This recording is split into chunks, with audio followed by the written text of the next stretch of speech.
श्री राम जय राम जय जय राम।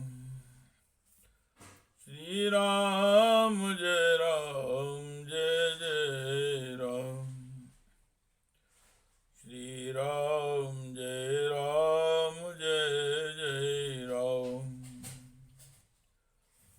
श्री वाल्मीकि रामायण तृतीय अध्याय श्री नारद जी और शरद कुमार जी का संवाद।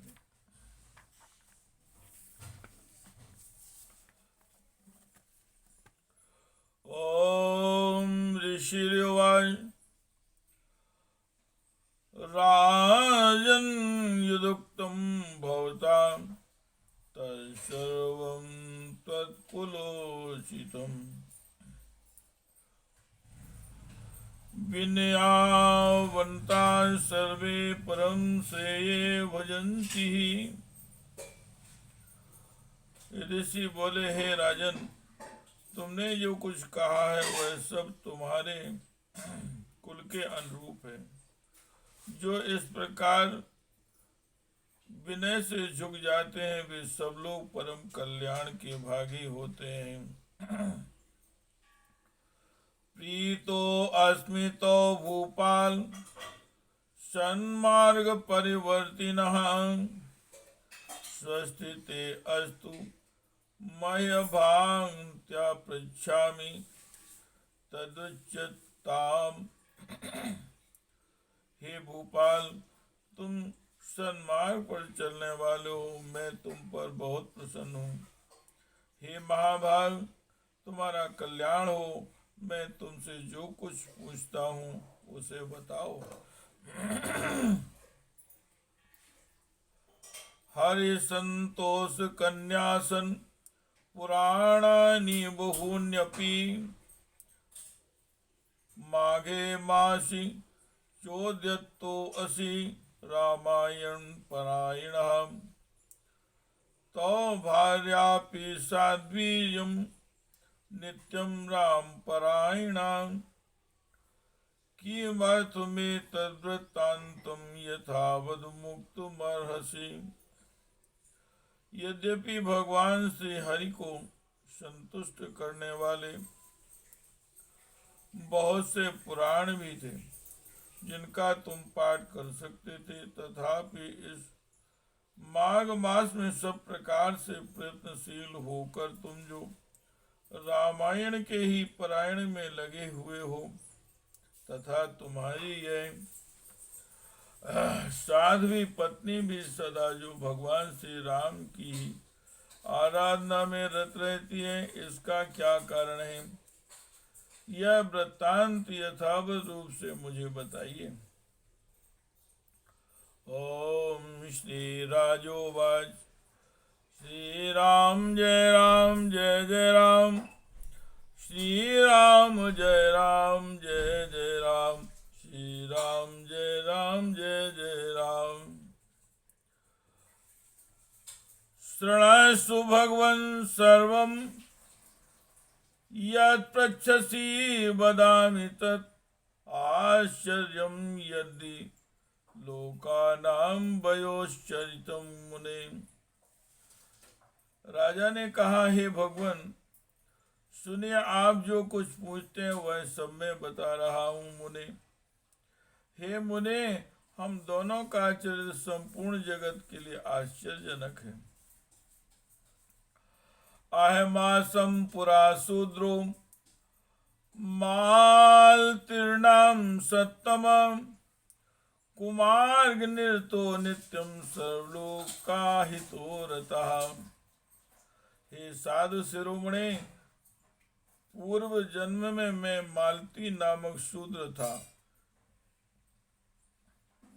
सदा कुमार्ग पर ही चलता और सब लोगों के अहित साधन में ही संलग्न रहता था। पिसुनो धर्म विद्वेषी देव दिव्यापहार कहा महापातकी संगर्म संसर्गी देव द्रव्योपजीव कहा। दूसरों की चुगली खाने वाला, धर्मद्रोही, देवता संबंधी द्रव्य का अपहरण करने वाला तथा महापातियों के संसर्ग में रहने वाला था। हे देव, मैं देव संपत्तियों से ही जीविका चलाता था। गोधनश्च ब्रह्मः चौरो नित्यं प्राणिवधे रता नित्यं निष्ठुरवक्ता च पापी वेश्यापरायणः। मैं गोहत्या, ब्रह्महत्या और चोरी करना ही यही अपना धंधा था। मैं सदा दूसरे प्राणियों की हिंसा में ही लगा रहता था। प्रतिदिन दूसरों से कठोर बातें बोलता, पाप करता और वेश्याओं में आसक्त रहता था। गोधनश्च ब्रह्मः चौरो नित्यं प्राणिवधे रता नित्यं निष्ठुरवक्ता च पापी वेश्यापरायणा। किंचित काले स्थितं यो मनादृत्य महद्वचम् सर्वबंधु परित्यक्तो दुखी वन्मुपागमम्। इस प्रकार कुछ काल तक घर में रहा। फिर बड़े लोगों की आज्ञा का उल्लंघन करने के कारण मेरे सभी भाई बंधुओं ने मुझे त्याग दिया और मैं दुखी होकर वन में चला आया।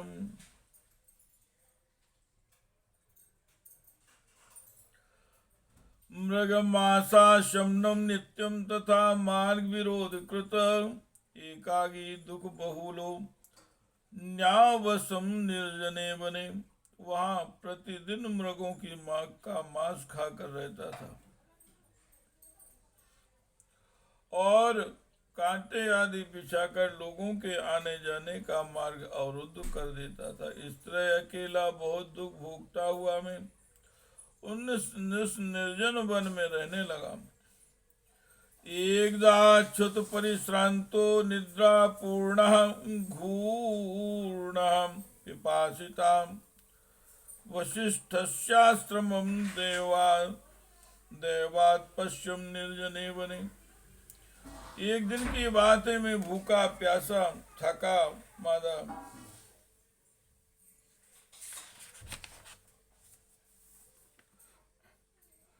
निद्रा से झूमता हुआ एक निर्जन वन में आया। वहां देवयोग से वशिष्ठ जी के आश्रम पर मेरी दृष्टि पड़ी। हंस कारणवांकीर्णम तत्समीपे महशराम पर्यन्ते वन पुष्पौघश्चादितं तन्मुनीश्वरम्। उस आश्रम के निकट एक विशाल सरोवर था जिसमें हंस और कारणवादी जल पक्षी छा रहे थे। मुनीश्वर वह सरोवर चारों ओर से वन्य पुष्प समूहों द्वारा आच्छादित था। आपिबं तत्र पानीयं तत्तटे विगत श्रमाम उन्मूल्य वृक्ष मूलानि मया चुच्छु निवारिताम। वहां जाकर मैंने पानी पिया और उसके तट पर बैठकर थकावट दूर की। फिर कुछ वृक्षों की जड़ें उखाड़कर उनके द्वारा अपनी भूख बुझाई। वसिष्ठस्याश्रमे तत्र निवासं कृतवानहं शीर्णस्फटिक संधानम तत्र चाहम कारिशम। वशिष्ठ जी के उस आश्रम के पास ही मैं निवास करने लगा। टूटे फूटे स्फटिक शिलाओं को जोड़कर मैंने वहां दीवार खड़ी की। पणे तृष्णेश्च काष्ठश्च गृहं सम्यक् प्रकल्पितं तत्राहं व्याध सत्वस्तु हत्वा बहुविधान् मृगान् आजीवकां च कुर्वाणो वशराणं शराणां चाविंशतिम्। फिर पत्तों, तिनकों और काष्ठों द्वारा एक सुंदर घर बना लिया। उसी घर में रहकर मैं व्याधों की वृत्ति का आश्रय ले नाना प्रकार के मृगों को मारकर उन्हीं के द्वारा 20 वर्षों तक अपनी जीविका चलाता रहा। अथे मांगता साधी बिंद देश समुद्भवा निषाद कुल संभूता नामना काली विश्वताम वंदो वर्गे परित्यक्ता दुखिता जीर्ण विग्रह। तदनंतर मेरी ये साध्वी पत्नी वहां मेरे पास आई। पूर्वजन्म में इसका नाम काली था। काली विषाद निषाद कुल की कन्या थी और विंध्य प्रदेश में उत्पन्न हुई थी। इसके भाई बंधुओं ने उसे त्याग दिया था। वह दुख से पीड़ित थी, उसका शरीर वृद्ध हो चला था। ब्रह्मन् क्षुत्रट परिश्रांताम सोचन्ति भौक्तिकीं क्रियाम देव योगात् समायाताम भ्रमंती विजने बने। ब्रह्मणमय भूख प्यास से शिथिल हो गई थी और इस सोच में पड़ी थी कि भोजन का कार्य कैसे चलेगा। देव योग से घूमती घामती वह उसी निर्जन वन में आ पहुंची जिसमें मैं रहता था। माँ से ग्रीष्मे चाता पालताम यंतस्ता प्रपीड़िताम इमाम दुग्वतीम दृष्ट्वा जाता में विपुला घृणाम। गर्मी का महीना था। बाहर इससे धूप सता रही थी और भीतर मानसिक संताप अत्यंत पीड़ा दे रहा था। इस दुखनी नारी को देखकर मेरे मन में बड़ी दया आई। मया दत्तम जलाचासे मासम वन फलम तथा गतस्त्रमा तु सात्पृष्टाम मया ब्रह्मन यथा तुतम। मैंने इसे पीने के लिए जल तथा खाने के लिए मांस और जंगली फल दे दिए। ब्राह्मण काली जब विश्राम कर चुकी तब मैंने उससे उसका यथावत वृत्तांत पूछा। यन वेद्यन स्वकर्माणि तानि शृणु महामुने इयं काली तु नाम्ना वै निषाद कुल संभवाम। हे महामुने, मेरे पूछने पर उसने जो अपने जन्म कर्म निवेदन किए थे उन्हें मैं बताता हूँ, सुनिए। उसका नाम काली था और वह निषाद कुल की कन्या थी। दाम्भिकस्ता विद्वन न्यावसद विंध्य पर्वते परसुहारिणी नित्यम सदा वैशून्यवादिनी। हे विद्वान, उसके पिता का नाम दाम्भिक या दाविक था। वह उसी की पुत्री थी और विंध्य पर्वत पर निवास करती थी। सदा दूसरों का धन चुराना और चुगली खाना ही उसका न काम था। वंदु वर्गे परित्यक्ता यतो हतवती पतिम कांतारे बिजली ब्रह्मन मस्तमी पुमांगता पागता।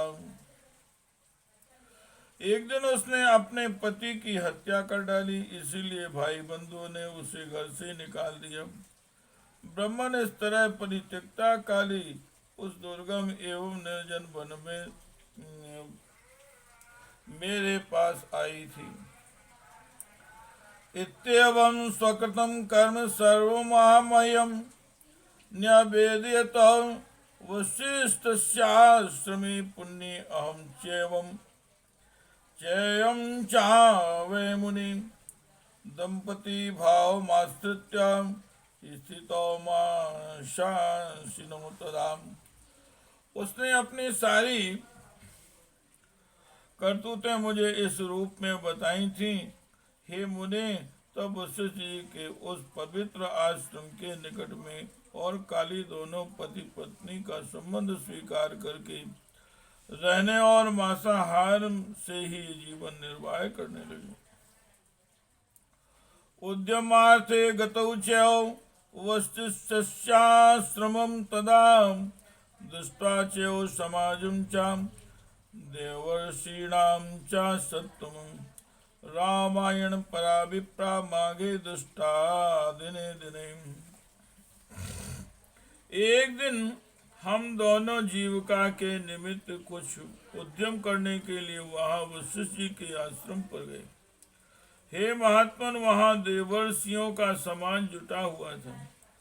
वही देखकर हम लोग उधर गए थे। वहां माघ मास में प्रतिदिन ब्राह्मण लोग रामायण का पाठ करते दिखाई देते थे। निराहारो च विक्रांतौ क्षोत्पितामाशा प्रपीडितौ अनिच्छया गतो तत्र वसिष्ठाश्रमं प्रति रामायण कथां श्रोतुं नावाहनं च भक्तिताम्।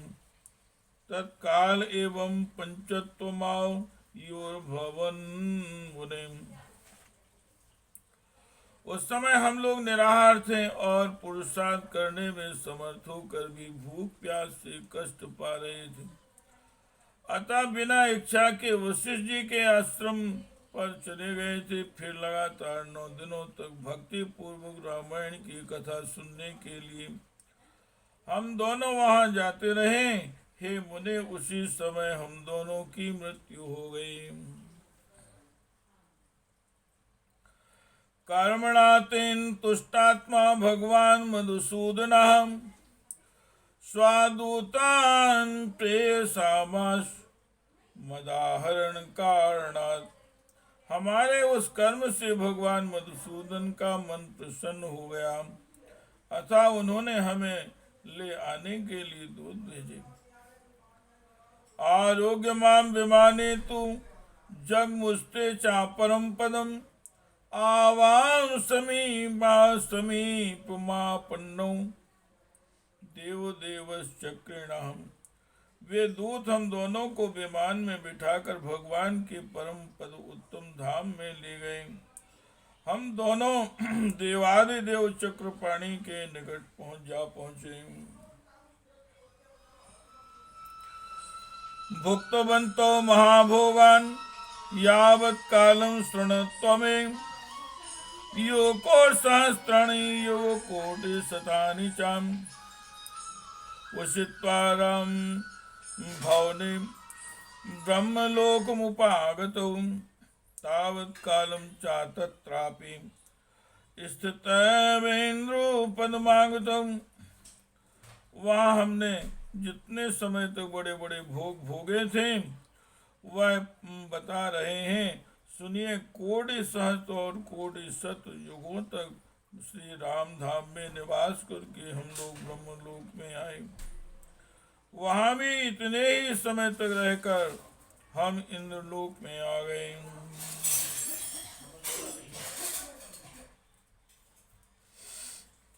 तत्रापि तावत् कालं च भुक्त्वा भोगानुत्तमान् तथा पृथ्वीं वयं प्राप्तां क्रमेण मुनिसत्तमम्।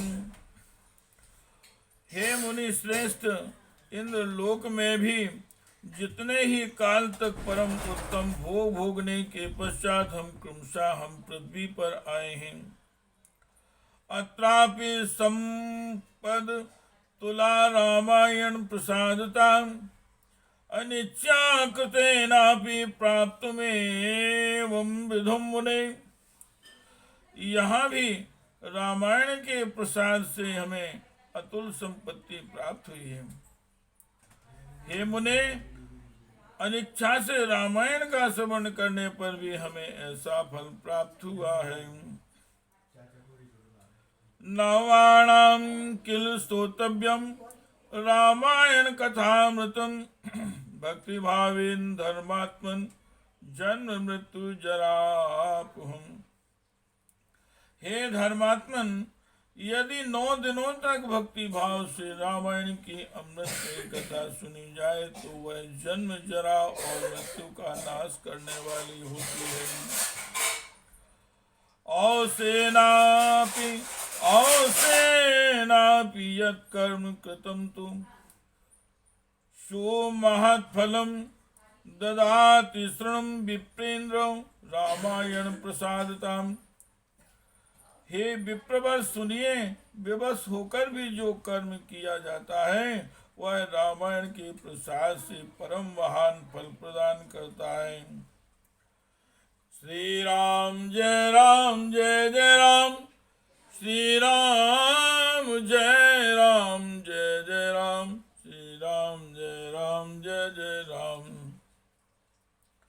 ओम श्री नारदवाच एतत्सर्वं निशम्यासो विभाण्डको मुनीश्वराम् अभिनंद्य महीपालम प्रयो स्वातपोवनम। हे नारद जी कहते हैं, हे यह सब बात सुनकर मुनीश्वर विभाण्डक राजा सुमिति का अभिनंदन करके अपने तपोवन को चले गए। तस्मात् क्षणध्वं विप्रेन्द्रादेव देवस्य चक्रिणां रामायण कथा च कामधेनुपमा स्मृता। हे विप्रवरो, अतः आप लोग देवादिदेव चक्रपाणी भगवान श्री हरि की कथा सुनिए। रामायण कथा कामधेनु के समान अभीष्ट फल देने वाली बताई गई है। माघे मासे सिते पक्षे रामायणं प्रयत्नता नावानां किल श्रोतव्यं सर्वधम फलप्रदम। माघ मास के शुक्ल पक्ष में प्रयत्न पूर्वक रामायण की नवाहन कथा सुननी चाहिए, वह संपूर्ण धर्मों का फल देने वाली है।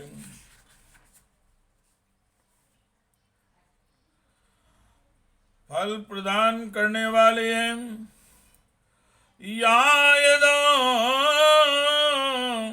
यादम पुण्यमाख्यानम सर्वपापनाशनम वाच्ये क्षणयान वापि राम भक्त सुजायते।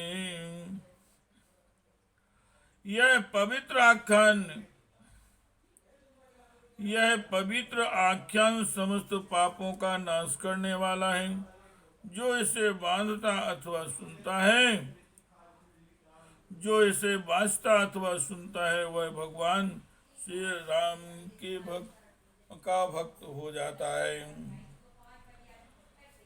इति श्री स्कंद पुराणे उत्तराखंडे नारद सनत कुमार संवादे रामायण महात्म्ये मांग फलानुकीर्तनम नाम तृतीयोऽध्याय।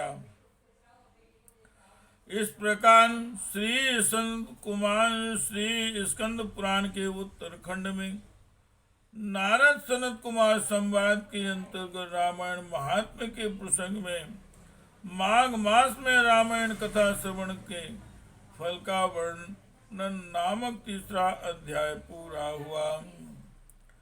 श्री राम जय राम, जय जय राम, श्री राम जय राम, जय जय राम, श्री राम जय राम, जय जय राम, श्री राम